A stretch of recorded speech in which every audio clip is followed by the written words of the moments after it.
Hello everyone, welcome to daily football madness. और Real Madrid versus Manchester City, Real Madrid के home पे पहली leg है।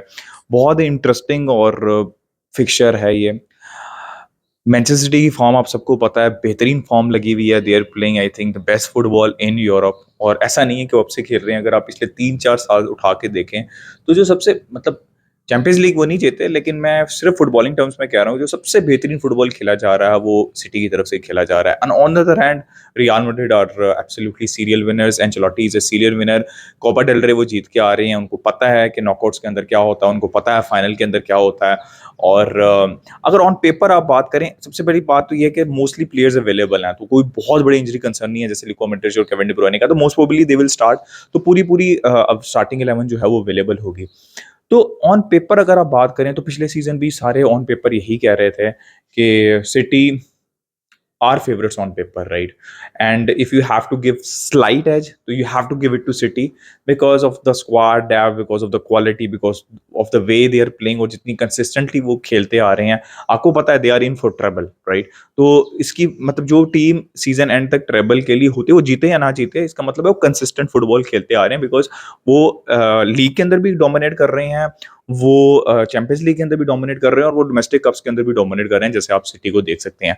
लेकिन यार प्रॉब्लम ये है कि पिछले सीजन भी हम यही कह रहे थे और इस सीजन भी हम यही कह रहे हैं, but the problem is real Madrid and champions league. वो जो एक लव स्टोरी है, वो मतलब it's very difficult, very very difficult कि आप रूल आउट करें या फिर आप बहुत डोमिनेटली ऐसे 70-30 कहते हैं सिटी की फेवर में। I think it's just 55-45 in favour of Manchester City, and obviously you never rule out Real Madrid in Champions League knockout, so especially semi-finals. और मुझे ऐसा लगता है, with all due respect to Inter and AC Milan, कुछ भी हो सकता है फुटबॉल में, but I think this is the thing, this is the tie. मेरे ख्याल में जो ये टाई जीत जाएगी, अगर स्पेशली अगर रियल मैड्रिड जीत गई ना, तो वो फाइनल में तो नहीं हारते। ठीक है, वो कुछ भी सकता है, बट आप 90% कह सकते हैं कि वो फाइनल के अंदर नहीं हारते। तो बहुत इंटरेस्टिंग टाई लग रहा है। I am slightly in favour of slightly, वो जो जो प्रोडिक्शन होती है, एनालिसिस होता है, do let me know in the comment section आपकी प्रेडिक्शन क्या है इस मैच को लेके। फिर अब थोड़ी सी ट्रांसफर न्यूज़ के ऊपर बात कर लेते हैं। नेमार एंड मेसी की काफ़ी न्यूज़ आ रही है, they might be leaving PSG.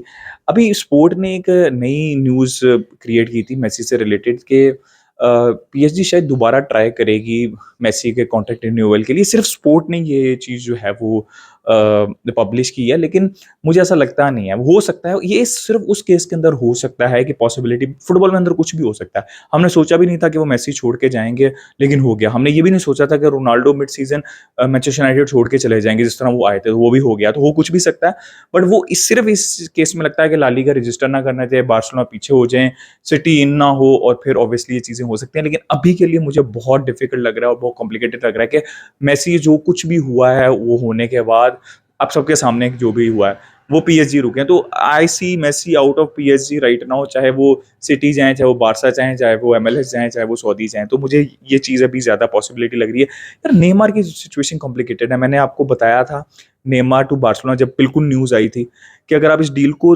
Study करें तो मतलब it's to Barcelona it's very complicated financially.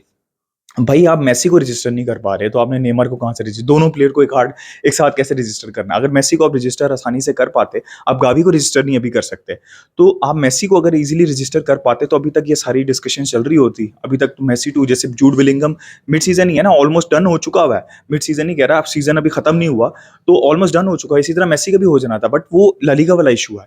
तो नेमार तो बहुत दूर की बात है। उसके अलावा आपको लोन, उसके ऊपर आपको फीस देनी पड़ेगी, वेजेस देनी पड़ेंगी उसकी, जो कि बहुत ज़्यादा हाई हैं।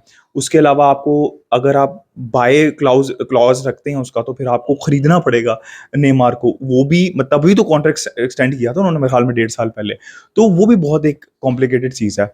तो मुझे तो Neymar Barcelona, Messi to Barcelona तो अभी भी ऑन है। Neymar to Barcelona, Neymar to may be Chelsea, to Manchester United, Newcastle, ये सारी पॉसिबिलिटीज हैं because financially it's possible, right. अब बार्सो की और कुछ न्यूज़ आ रही है, आंसू फाटी टू वो चल रहा है। अभी रिपोर्ट आ रही है, कुछ डिफरेंट रिपोर्ट्स आती हैं, पहले रूबन नेवेस और वो वाली। आई थिंक वो डील अच्छी है। मैं बार बार कह रहा हूँ, लोगों को लग रहा है कि वो 30 मिलियन प्लस रूबन नेवेस है, बट रूबन नेवेस का भी कॉन्ट्रैक्ट पड़ा हुआ है, उनकी मार्केट वैल्यू आप जाके देखें तो financially make sense for Barcelona. वो Neves to Barcelona make sense और नॉट, ये अलग बात है बिकॉज चावी पसंद नहीं करते। और फाटी टू ऑब्वियसली वुल्स भी उनके लिए पर्सपेक्टिव से अच्छा नहीं, लेकिन बारसा के पर्सपेक्टिव से financially 30 million plus Ruben Neves की मार्केट वैल्यू 30-40 मिलियन मिनिमम तो होगी। ठीक है? तो ये 60-70 मिलियन की मिनिमम डील है, जो कि बार्सिलोना के लिए फाइनेंशियली बहुत अच्छी है, ठीक है? लेकिन मैनचेस्टर यूनाइटेड की रिपोर्ट्स आ रही हैं, बायर्न की आ रही हैं, स्पर्स की आ रही हैं, लेट्स सी कि फाटी का फ्यूचर क्या होता है, वो अब टाइम ही बताएगा। ओबामेयांग ने ओपनली स्टेटमेंट दी है, ऑब्वियसली वो चेल्सी में उनका नहीं जा रहा, सही कि ही wants to come to Barcelona, but Barcelona is priority Victor ओक है। वो तो अगर 2024 में आते हैं, क्या ओबामेयांग 1 साल के लिए रेडी होंगे? Because I don't want to give him 2+1 contract, बिकॉज़ वो फिर सिचुएशन खराब कर देगा, बिकॉज़ आप मेसी को सेम कॉन्ट्रैक्ट पे लेके आएँगे, आप गुंडोगन को सेम कॉन्ट्रैक्ट पे लेके आएँगे, अगर वो आते हैं, आप लेवेंडोस्की सेम कॉन्ट्रैक्ट के ऊपर है। तो अगर वो 1 साल के लिए रेडी हैं और विक्टर रोके 2024 के अंदर आ रहे हैं, तो फिर तो कोई इश्यू नहीं है। लेकिन अगर मुझे प्रायोरिटी वो ही होनी चाहिए, विक्टर रोक की होनी चाहिए, ओबामेयांग की डायरेक्शन में हमें अभी नहीं जाना चाहिए। I know he wants to, but सारी चीज़ें इमोशनल नहीं होती। मैं नेमार, ओबामेयांग ये सारे केसेस के अंदर कहता हूँ कि यार इमोशनल नहीं है आपको।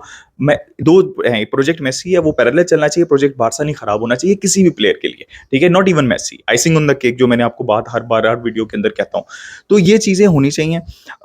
उसके अलावा और क्या न्यूज़ है यार? आई थिंक ओबामेयांग रफीनिया तो आपको पता है, न्यूकासल से रिपोर्ट आ रही थी उनकी 80 मिलियन की, तो अब लग रहा है कि चेल्सी जो है वो फ्रंट रनर है रफीनिया के लिए।